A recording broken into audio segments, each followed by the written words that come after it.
네, 오늘 이 정도는 알고 성찬에 참여하자라는 제목으로 같이 말씀을 나누고자 합니다.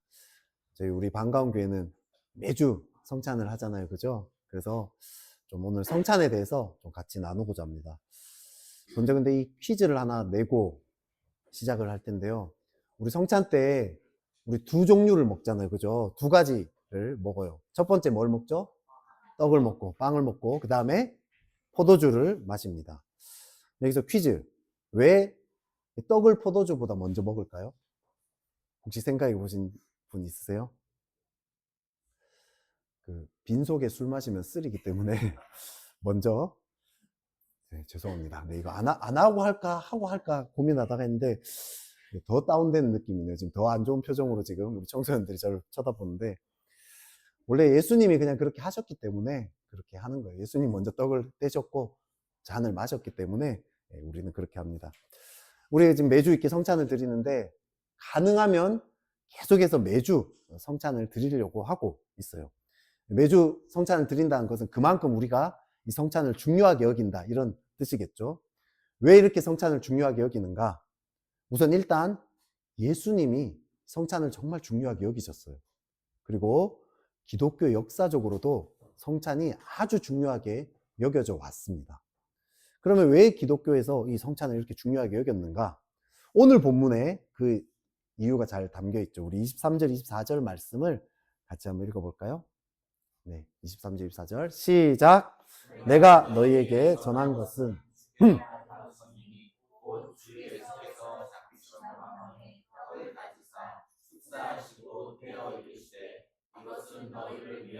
내 몸이니 이것을 행하여 나를 기념하라 하시고, 주님께서 잡히시던 밤에 이 떡을 가지사 하였어요. 잡히시던 밤. 그러니까 뭐냐면 예수님이 십자가에 달리시기 바로 그 전날 밤에 12제자와 함께 식사를 했다라는 걸 알 수 있습니다. 근데 이 식사의 타이밍은요, 유대인의 3대 절기 중에 하나인 6월절 만찬입니다. 6월절 만찬이 어떤 거냐면, 우리나라로 치면 여러분 설날이나 또 추석이나 이럴 때 온 친척들 다 모아가지고 같이 식사를 하고 이런 전통들이 있죠. 그죠? 있습니다. 오늘날 우리가 그렇게 하는 것처럼 유대인들도 이런 절기가 있었다는 거죠. 특히 이 유대인들은 이 6월절 식사를 너무 중요하게 여겼어요. 그래서 우리나라는 명절 때 식사 같이 안 할 수도 있잖아요. 그죠? 요즘 뭐 이렇게 생략하기도 하고 이럽니다. 그런데 유대인들은 이걸 너무 중요하게 여겼다. 이때 같이 식사를 하는 사람은 너무 중요한 사람이었다는 거죠. 그리고 지금 또 어떤 타이밍입니까? 예수님이 십자가에 달리기 바로 전날이에요. 예수님은 본인이 십자가 지실 거 알고 있었어요? 모르고 있었어요? 다 알고 계셨어요. 그러니까 제일 중요한 타이밍이에요, 지금. 이때 마지막 식사 때 제자들과 함께 식사를 하면서 예수님이 지금 뭘 요구하고 있죠? 성찬식을 요구하고 있습니다. 나의 죽음을 기억하면서 이 떡과 포도주를 먹는 일을 앞으로도 계속해라고 예수님이 명령을 하셨어요. 그랬기 때문에 이게 정말 중요하다고 생각하고 초대교회 때부터 지금까지 기독교는 계속해서 이 성찬식을 거행해 왔다라는 거죠. 그러면 왜 예수님이 이 성찬을 거행하라고 명령을 하셨느냐라는 거죠. 또 교회들이 왜 예수님의 요구를 따라서 계속해서 성찬식을 거행해 왔을까요? 그만큼 성찬이 우리 기독교인에게 있어서 너무나 중요한 의미를 가지고 있고요. 우리의 신앙생활에 있어서 너무나 중요한 역할을 하고 있기 때문이라는 거죠. 이 종교개혁자 칼빈한테 성찬 얼마나 자주 해야 됩니까? 이렇게 물어봤더니 칼빈이 뭐라고 대답했냐면, 될 수 있는 한 자주 하세요. 할 수 있는 한 최대한 많이 하라고 이야기했습니다. 그만큼 성찬이 우리 신앙생활에서 너무 중요한 역할을 한다는 거죠. 그래서 저희도 매주 하고 있습니다.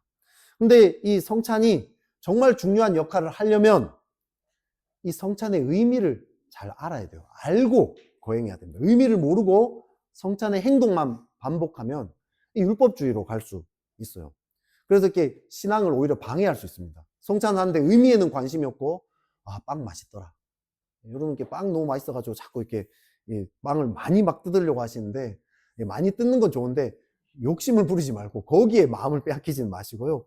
이 의미를 잘 되새겨야 됩니다. 이 의미를 알고 성찬을 참석할 때는요, 이 성찬이 주는 그 은혜는 이루 말할 수 없다라는 거죠. 그럼 성찬의 의미가 무엇인가? 오늘 제가 5가지를 가지고 왔습니다. 성찬의 의미는 더 많지만 훨씬 더 무궁무진하지만 그 중에서도 정말 빠뜨릴 수 없는 이 5가지 꼽아서 가지고 왔습니다. 그래서 여러분들 이 5가지 정도는 좀 외울 수 있으면 좋겠어요. 어떤 내용들인지. 그럼 이 성찬의 의미 첫 번째부터 한번 알아보겠습니다. 첫 번째요. 성찬은 예수님의 죽으심이 우리를 위한 희생이라는 것을 기억하는 것입니다. 그게 성찬이에요. 우리 24절의 말씀을 같이 한번 읽어 보겠습니다. 시작. 축사하시고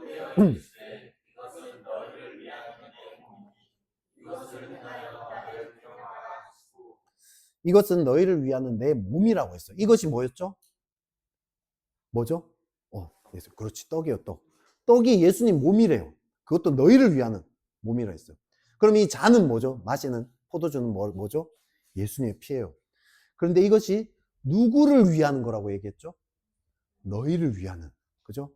예수님을 위한 게 아니라 이 성찬에 참여하는 우리를 위한 거라고 이야기를 하고 있습니다.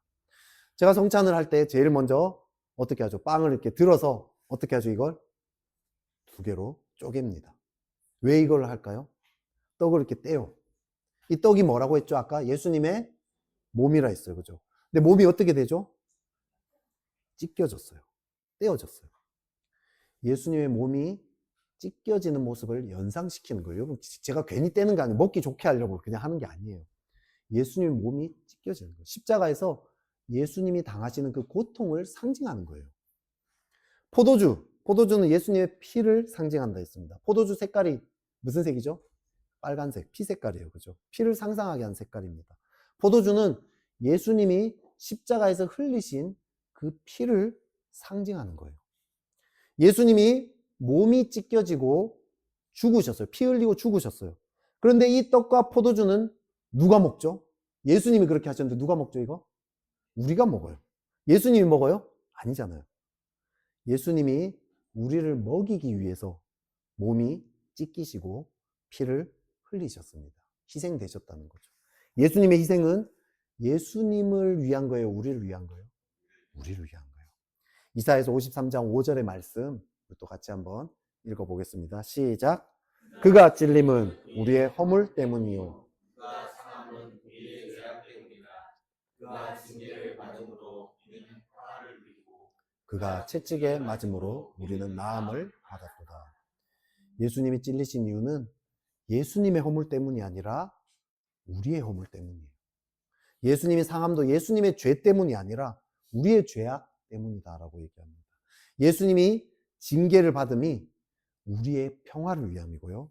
예수님이 채찍을 맞은 이유가 우리의 나음을 위함이다라고 말씀하고 있습니다. 이걸 말로 제가 계속 설명하는 것보다요. 지난번 우리 사순절 때 봤던 우리 영상, 그걸 다시 보면 좀 더 와닿지 않을까 싶어서 그 영상을 다시 가지고 왔습니다. 예수님이 우리를 위해서 어떤 희생을 하셨는지 우리 같이 함께 영상을 보겠습니다. 예수님이 이런 희생을 당한 이유가 무엇입니까? 우리 때문에, 나 같은 죄인 때문이라고 말씀하고 있습니다. 죄는 대가가 다 치러져야 됩니다. 그런데 사람이 자기의 대가를 자기가 스스로 치르면 하나님과 영원히 분리되어서요, 말 그대로 지옥과 같은 삶을 살아야 됩니다. 하지만 예수님이 우리를 사랑하셔서 그 죄의 대가를 대신해서 아까 본 것처럼요, 그렇게 다 치르셨어요. 방금 본 그 십자가는 예수님이 당해야 될 일이 아니에요. 사실은 우리 각자가 다 당해야 될 일이었습니다. 그런데 여러분, 그 예수님은 또 어떤 분이십니까? 우리와 똑같은 인간이 아니에요. 온 우주 만물을 지으시고 지금도 다스리시는 위대한 창조주이십니다. 근데 그런 이 창조주 하나님이 나 같은 이 피조물을 사랑해서 죽으셨다라고 이야기합니다. 제가 이걸 자주 이렇게 비유하죠. 어떤 인간이 바퀴벌레를 사랑한다고 한번 생각해 봅시다. 그래서 바퀴벌레를 너무 사랑하다 보니까 바퀴벌레랑 교제하고 싶어서 본인이 인간의 이 존엄을 다 버리고 바퀴벌레가 되었다고 한번 생각해 봅시다. 여러분, 그것만 생각해도 너무 끔찍하지 않습니까? 그런데 이 인간이요, 바퀴벌레를 너무 사랑해서 바퀴벌레가 되었지만 이 바퀴벌레들은 그냥 이 바퀴벌레를 싫어하는 거예요. 바퀴벌레가 되는 그 인간을 배신하고요, 온갖 죄를 다 저지릅니다. 밑바닥의 모습을 보여줍니다. 그래서 바퀴벌레가 된 이 인간이요, 바퀴벌레가 된 정도를 넘어서서 바퀴벌레를 위해서 온갖 끔찍한 고통을 당하고 죽었다라고 한번 생각해 봅시다. 너무 상상을 초월한 일 아닙니까? 그런데 창조주이신 하나님이 피조물인 인간을 위해서요, 피조물인 인간이 된다. 이것도 말도 안 되는 끔찍한 일인데, 더 나아가서 인간을 위해서 십자가에서 그렇게 끔찍한 고통을 당하고 죽으셨다. 이거는요, 인간이 바퀴벌레가 되는 것과도 비교할 수 없는 일이에요.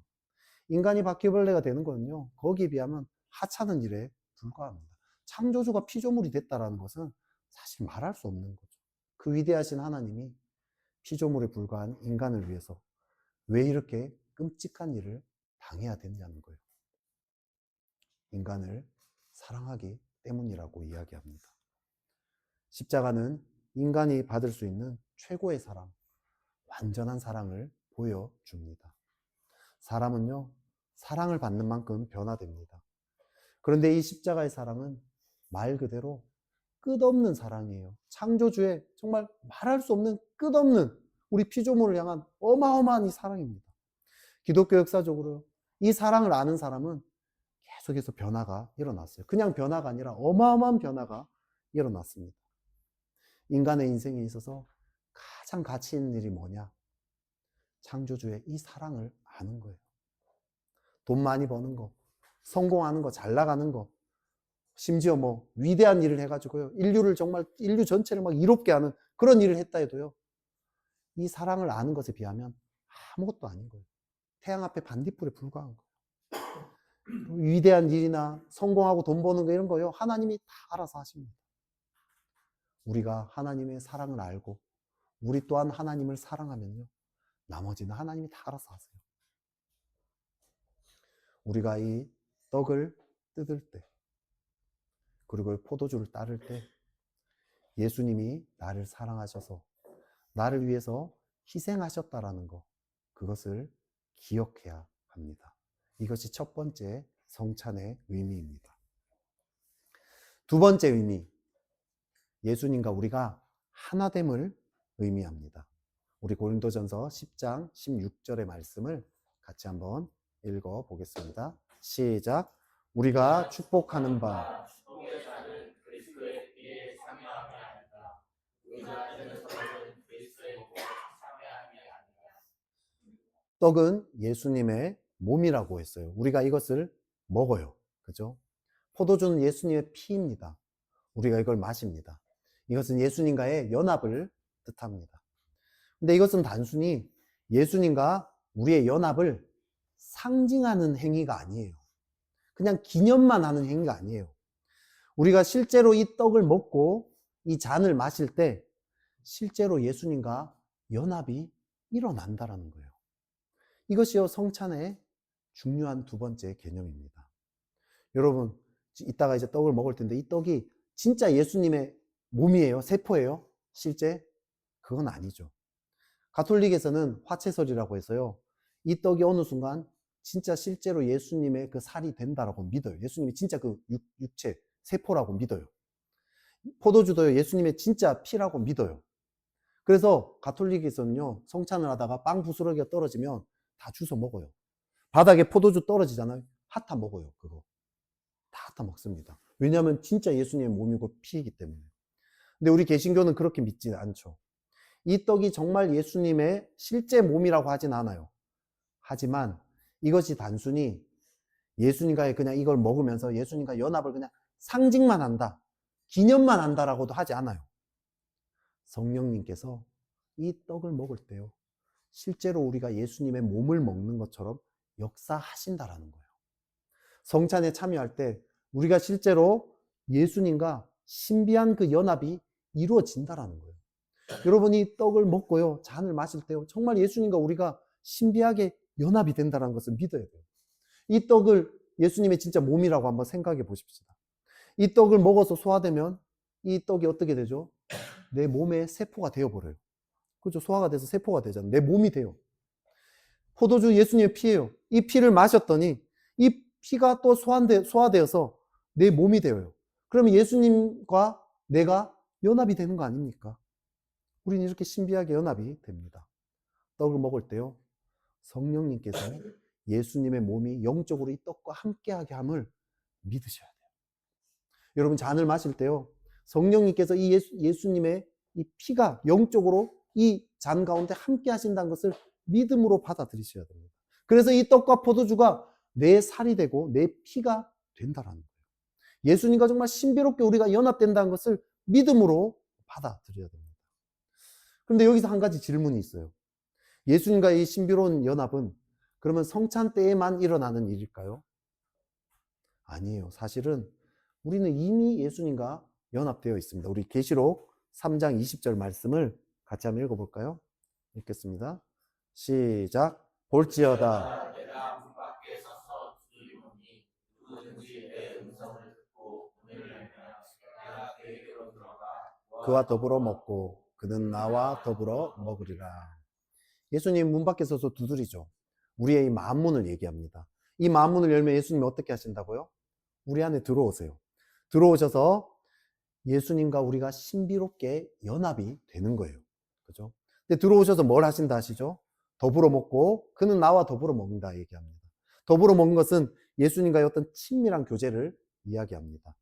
예수님을 영접한 사람은 그 안에 예수님이 오셔서요, 예수님과 신비롭게 이미 연합이 된 상태예요. 그리고 예수님과 친밀한 교제를 나누게 됩니다. 이것은 이미 일어난 일이라는 거예요. 그러면 성찬은 왜 필요할까요? 성찬은 이미 일어난 이것이 우리의 삶에 실제로 효력을 미치게 하는 일이라는 거죠. 믿음으로 성찬을 드릴 때 실제로 예수님과 신비로운 연합이 역사하게 된다는 거예요. 여러분, 우리 이거 다른 걸로 보면요, 우리의 모든 죄가 십자가에서 이미 다 용서받았어요. 그렇죠, 여러분? 내가 회개해야지 용서받나요? 아니면 회개하지 않은 죄도 십자가에서 이미 용서되었나요? 이미 용서되었어요. 심지어 예수님 믿지 않는 사람들의 이 비신자들의 죄도 예수님이 용서하셨어요, 안 하셨어요? 십자가에서? 그 죄도 다 포함해서 죽으셨어요. 그런데 이 죄사함이 실제로 내게 효력을 미치려면 내가 나의 그 구체적인 죄들을 주님께 고백하면서 십자가의 그 용서의 은혜를 믿음으로 주장해야 된다는 거죠. 그럴 때 정말 죄사함의 은혜가 정말 나의 것이 된다는 거죠.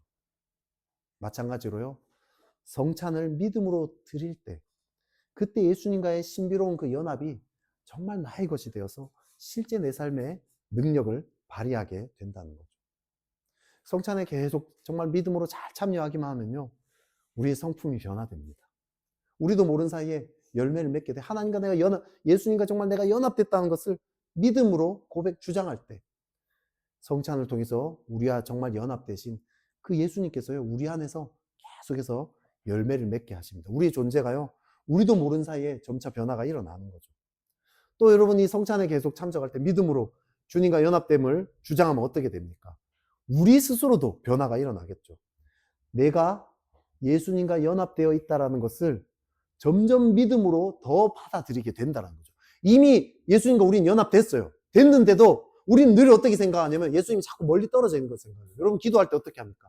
멀리 떨어져 있는 예수님이 나에게 오셔서 또 기도 듣지도 않고 있는 예수님이 내가 막 크게 기도하고 막 이렇게 하면 왠지 들어주실 것 같은. 아니에요.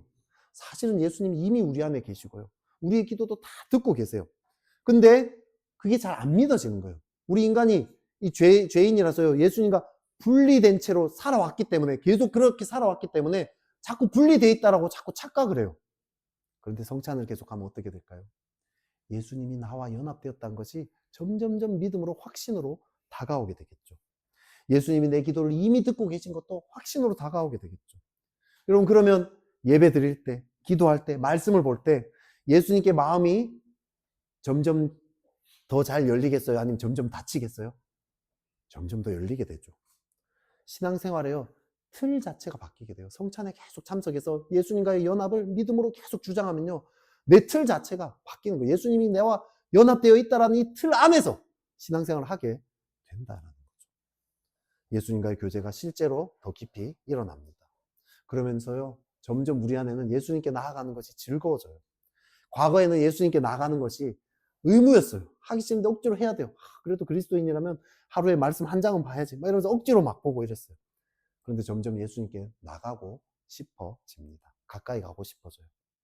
이것이 성찬 때 우리가 떡을 먹을 때, 포도주를 마실 때 예수님이 나와 연합됨을 믿음으로 받아들이면서 일어나는 일이다라는 거죠. 이것이 성찬의 두 번째 의미입니다.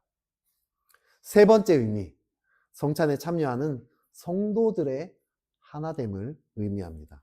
성찬은 예수님과의 하나됨뿐만 아니라 성도들 간의 하나됨을 상징합니다. 우리 고린도전서 10장 17절을 한번 읽어보겠습니다. 시작. 떡이 하나요.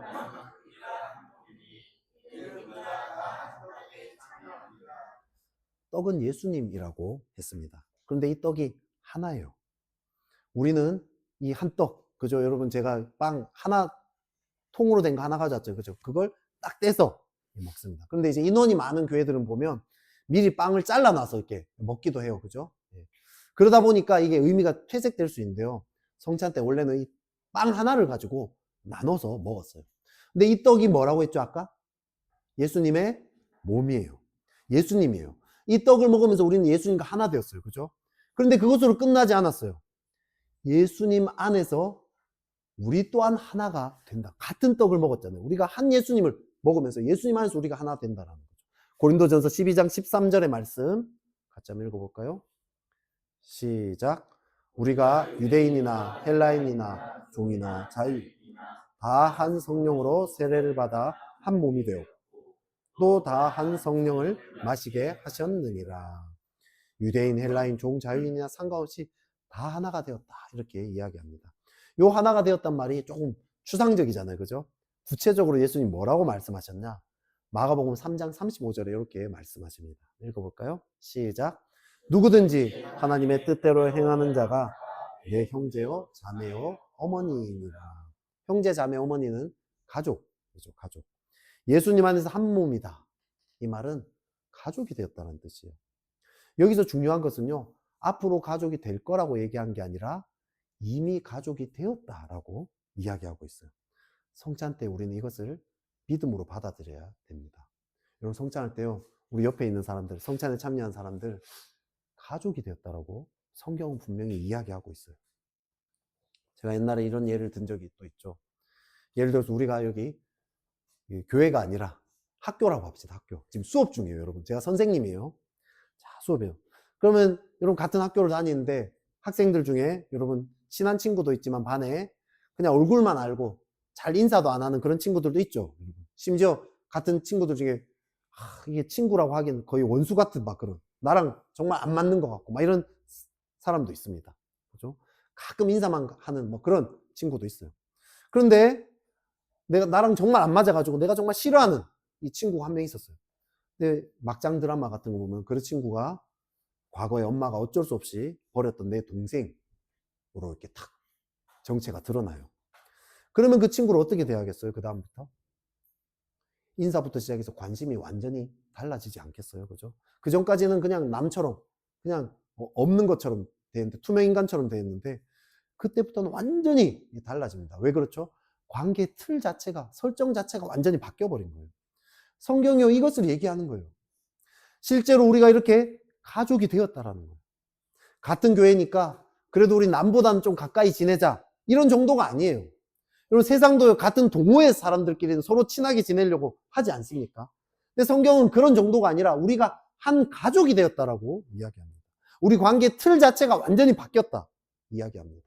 그래서 실제로 기독교 역사에 보면요, 혈연으로 맺어진 가족보다 더 신앙으로 끈끈하게 사랑해서 서로에게 관심을 주고 먹을 것, 입을 것, 이런 거 필요들을 채워주고 심지어 더 나아가서 목숨까지 내어주는 그런 간증들이 얼마나 많은지 모릅니다. 남이었는데.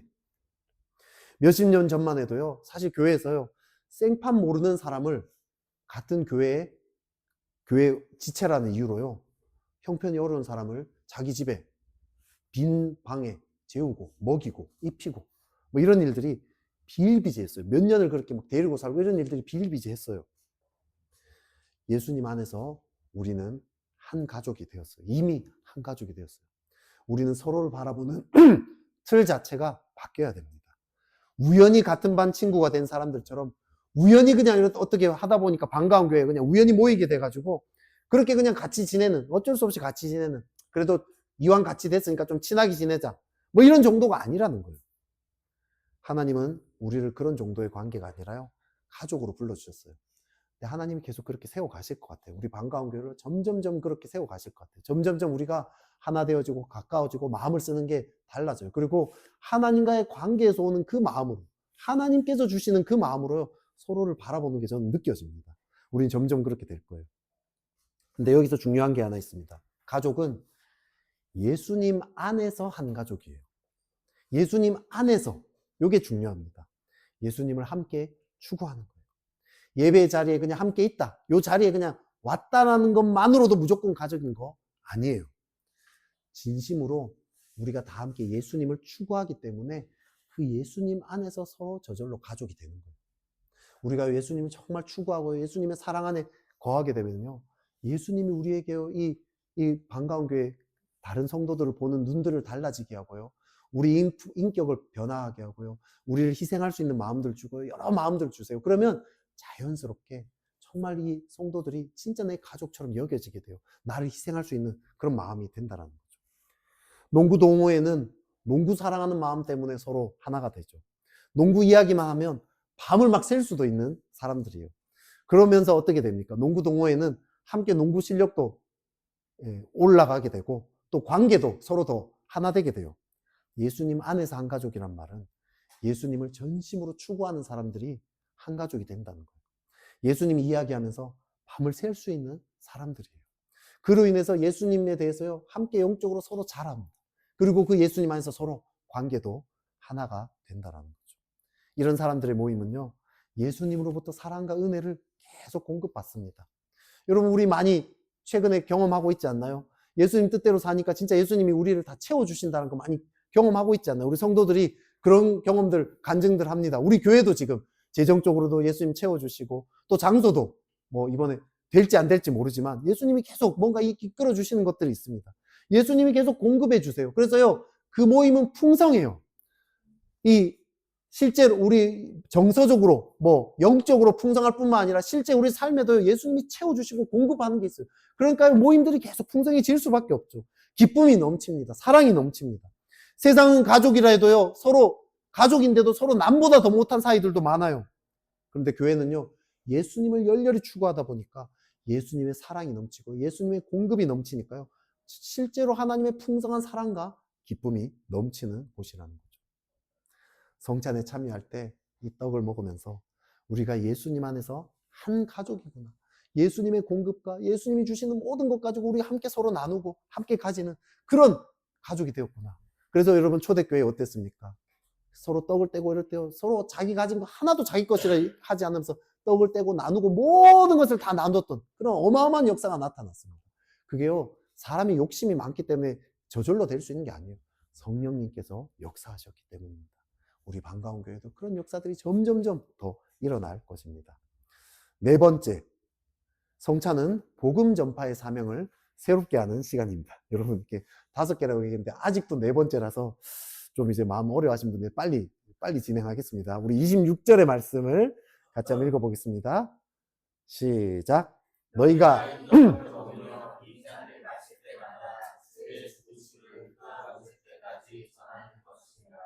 예수님의 죽으심을 전하는 거다. 예수님의 사랑에 감동을 받은 사람은요, 다른 사람에게 복음을 전하게 되어 있습니다. 여러분, 사람은요, 뭔가에 감동을 받으면요, 다른 사람한테 이걸 막 이야기하지 않으면 막 못 견디는 이 성향이 있어요. 여러분, 영화 봤는데 너무 막 재밌고 감동도 받고 막 이랬어요. 그러면 친구들한테 그 영화에 대해서 막 본 거 막 수다를 떨지 않습니까? 그죠?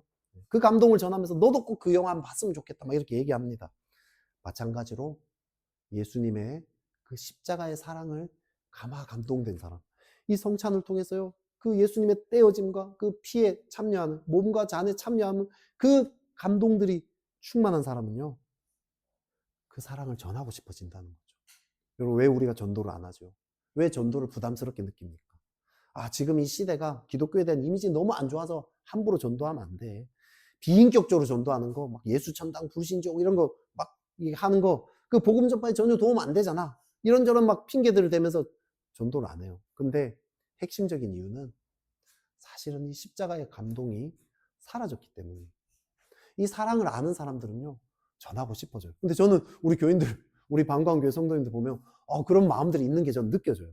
이 사랑을 알아서 복음을 전하고 싶어. 이전에요, 그 사랑을 모르는데 교회에 자꾸 전도해라 하니까 막 이 부담만 가지고 있는 거예요.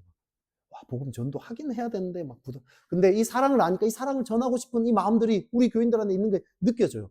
용기만 좀 더 내시면 됩니다. 우리는 떡과 잔을 받으면서 십자가의 그 은혜를 회복하게 되고요. 회복되면 복음 전파에 대한 이 감동도 일어나게 됩니다. 그 사명이 회복되게 됩니다.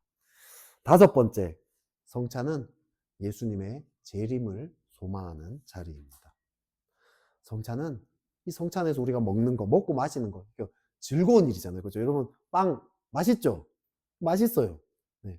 이 즐거운 잔치예요, 사실은 이게 성찬이. 그런데 이 잔치가 하나님 나라의 잔치를 미리 맛보는 자리라는 거죠. 우리 26절의 말씀을 다시 한번 읽어볼까요? 26절 시작. 너희가 이 떡을 먹으며 이 잔을 마실 때마다 그의 죽으심을 그가 오실 때까지 전하는 것이니라. 그가 오실 때까지 전한다. 예수님이 재림하실 때를 이야기하는 거죠. 누가복음 22장 30절 말씀도 한번 읽겠습니다. 시작. 너희로 또는 보좌에 앉아 이스라엘 12지파를 다스리게 하려 하노라. 예수님의 상에서 먹고 마실 거라 이렇게 이야기합니다. 예수님이 재림하시면 완성된 그 하나님 나라에서 예수님과 이렇게 완전하게 교제를 하는, 이제 이것을 상징하는 이야기입니다. 근데 여러분, 앞서서 제가 이게 두 번째, 이 성찬의 두 번째 의미를 얘기하면서 예수님과 신비롭게 연합해서 예수님과 사랑의 교제를 나눈다라고 얘기를 했어요. 그죠? 근데 지금 이 땅에서 우리가 예수님과의 이 경험하는 예수님과의 사랑의 교제, 여러분, 이 교제가 완전한 교제일까요? 아니면 좀 제한적인 교제일까요? 제한적인 교제죠. 그죠? 이 땅에서는 완전할 수가 없어요. 조금 제한적인 게 아니라 아주 제한적이에요. 우리가 정말 완성된 거 하나님 나라에서 경험할 것에 비하면 정말 아주 이렇게 작은 부분이에요. 그럼에도 불구하고 여러분, 예수님의 은혜 가운데 깊이 나아가면 여러분 마음이 어떠세요? 너무 행복하지 않으세요?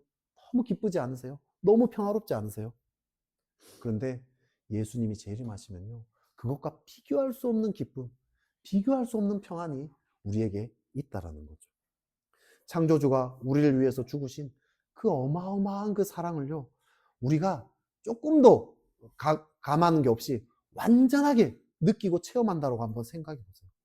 거기서 오는 기쁨과 평안은요, 이루 말할 수 없습니다. 북아프리카 알제리에서 선교하던 찰스 마시 선교사님이 있습니다.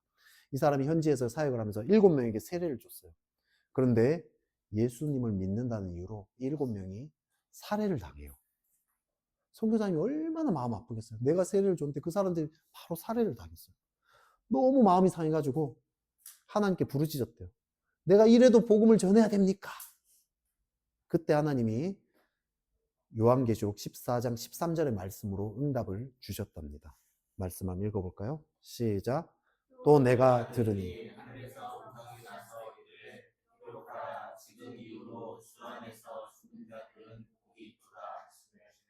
성령이 이르시되 그러다 그들이 수고를 그치고 쉬리니 이는 그들의 행한 일이 따름이라 하시더라. 주 안에서 죽는 자들은 복이 있도다. 여러분, 주 안에서 죽는 자들은 복이 있어요. 왜요? 이제 주님과의 완전한 연합 가운데 나아가게 됐으니까. 주님과의 완전한 사랑의 교제 가운데 이제 나아가게 됐으니까.